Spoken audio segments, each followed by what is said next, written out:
Assalamualaikum warahmatullahi wabarakatuh. Halo semuanya, apa kabar? Semoga baik-baik saja ya dimanapun berada. Selamat datang di kanal YouTube Vina Kurota. Jangan lupa untuk klik tombol subscribe bagi yang belum dan nyalain notifikasinya. Hari ini Vina bakal cerita pengalaman Vina ikut pemilihan mahasiswa berprestasi tingkat universitas. Jadi awalnya Vina itu pengen banget jadi mahasiswa berprestasi itu dari semester 1 waktu awal-awal masuk Propti gitu. Jadi mahasiswa berprestasi Universitas Teknokrat Indonesia itu dikenalin tuh sama seluruh mahasiswa baru. Jadi kayak wow, keren banget gitu. Sejak saat itulah Vina mulai mengumpulkan prestasi-prestasi, ikut lomba ini, ikut lomba itu, menang di sini, menang di situ. Jadi kayak punya kesempatan dan kenapa enggak gitu. Akhirnya Vina berusaha untuk ikut di tahun ini saat Vina semester 4. Nah, sebelumnya kan itu ada formulir gitu kan. Jadi ada utusan-utusan dan juga boleh daftar sendiri. Kalau Vina kemarin itu dipilih sama ketua program studi dari fakultas dari prodi Vina. Jadi Vina diutus gitu. Dan itu ada beberapa anak sih, cuma ada beberapa mahasiswa. Cuma yang lolos sampai ke tahap akhir itu cuma 4 orang guys. Jadi Vina bakal cerita dari tes tahap 1. Bukan tes tahap 1 sih, lebih tepatnya kayak seleksi tahap 1 gitu ya.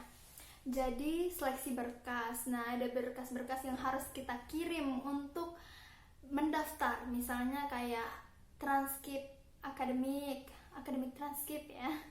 Terus ada juga gagasan kreatif, prestasi, piagam prestasi gitu. Terus sama SK kayaknya, kayak membuktikan bahwa kita itu ikut organisasi atau UKM ini gitu. Nah, saat itu cuma kasih waktu 1 minggu teman-teman, kayak harus mikir gitu. Dan sampai hari ke-6 pun Vina itu kayak bener-bener apa ya yang mau ditulis di gagasan kreatif ini, kayak belum ada gitu gambarannya. Sampai akhirnya Vina itu mikir, Teknokrat itu kan terkenal dengan teknologi, robotik dan sebagainya gitu kan. Dan Vina dari jurusan pendidikan, kenapa enggak Vina menggabungkan keduanya. Akhirnya Vina ambillah upaya pengenalan teknologi kepadanya ini siapa gitu. Vina lihat di beberapa artikel ataupun gagasan, paper dan sebagainya, itu mereka lebih menekankan kepada anak SMA sederajat. Tapi banyak banget tuh yang belum menekankan kepada anak SD. Jadi Vina mengangkat anak SD. Dan kebetulan Vina dari Lampung Barat, jadi Vina angkatlah permasalahan teknologi di Lampung Barat itu seperti apa. Tanpa Vina ketahui akan keberlanjutan dari gagasan kreatif ini di seleksi-seleksi tahapan berikutnya. Akhirnya Vina submit itu, terus lolos, diterima. Terus tes tahap 2-nya itu English Proficiency Test, EPT itu kayak TOEFL cuma EPT tingkat universitas gitu teman-teman. Jadi di EPT ini, wah itu bener-bener kayak AC-nya itu nggak tahu kenapa kayaknya dingin banget, itu bener-bener dingin teman-teman. Dan akhirnya selesai sampai sore, dari jam berapa ya lupa, sampai sore. Terus beberapa hari kemudian dilanjutkan dengan tes TPA. Sebelum tes EPT itu ada tes kewarganegaraan. Jadi ada beberapa soal tentang kewarganegaraan dan itu benar-benar soalnya itu agak membuat otak berpikir lebih keras teman-teman. Jadi setelah itu tes TPA kan, tes TPA kayak ya biasalah ya kayak SBMPTN gitu, kayak ada gambarnya, terus sinonim antonim, matematikanya kayak gitu. Terus abis itu, nah ini yang paling benar-benar buat kaget gitu, karena ternyata gagasan kreatif itu akan dipresentasikan. Jadi bagaimana kita akan membuat gagasan kreatif itu seolah-olah benar-benar akan kita lakukan gitu.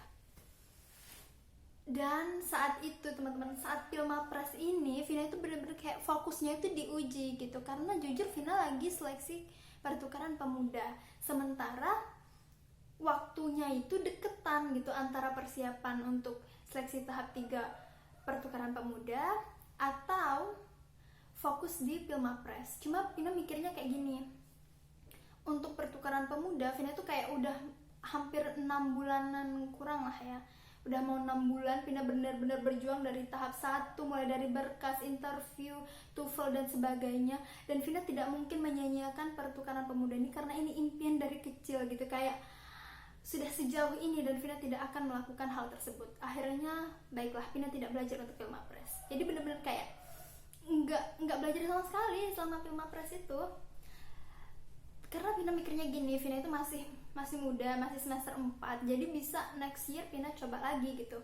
Akhirnya ya udah deh, selesai semuanya, besoknya presentasi, malam ini baru jadi slide-nya, bener-bener baru buat gitu. Teman-teman yang lain itu cutting semua kan, Vina yang paling muda waktu Filmapres kemarin, dan mereka itu udah bener-bener siap, udah prepare gitu.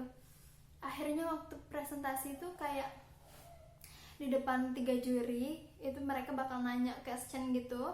Terus ada juga wakil rektor 3, ada dosen-dosen, dan itu benar-benar kayak atmosfernya beda banget. Kayak lo presentasi di kelas sama presentasi di depan wakil rektor itu beda banget, kayak oke. Sampai akhirnya Vina bilang sama diri Vina sebelum maju itu, kamu bisa Vin, kamu bisa. Akhirnya oke lah, maju kan. Tapi sebelum maju itu Vina tuh kayak pagi-paginya nih ya, kan baru belajar, baru baca-baca lagi gagasan kreatif Vina. Kayak mikir apa ya, kayak pengen ngomong dalam diri sendiri, gak bisa bahasa Inggris, kayak gitu. Kayak bener-bener kenapa bahasa Inggrisnya jadi semakin susah sih sekarang. Kayak untuk membayangkan bisa mempresentasikan slide demi slide dengan bahasa Inggris itu kayak difficult. Tapi pas presentasi bener-bener kayak lancar, plong gitu, kayak nggak ada hambatan, kayak nggak ada bayangan untuk bingung gitu, enggak, kayak bener-bener lancar banget. I'm so happy about that. Gitu guys, jadi ceritanya itu. Semoga teman-teman yang pengen ikutan bisa lolos sampai tahap nasional, kalau bisa juara di nasional. Terima kasih juga sudah menonton video ini. Kalau pengen tahu lebih lanjut, boleh komen di bawah mau video tentang apa.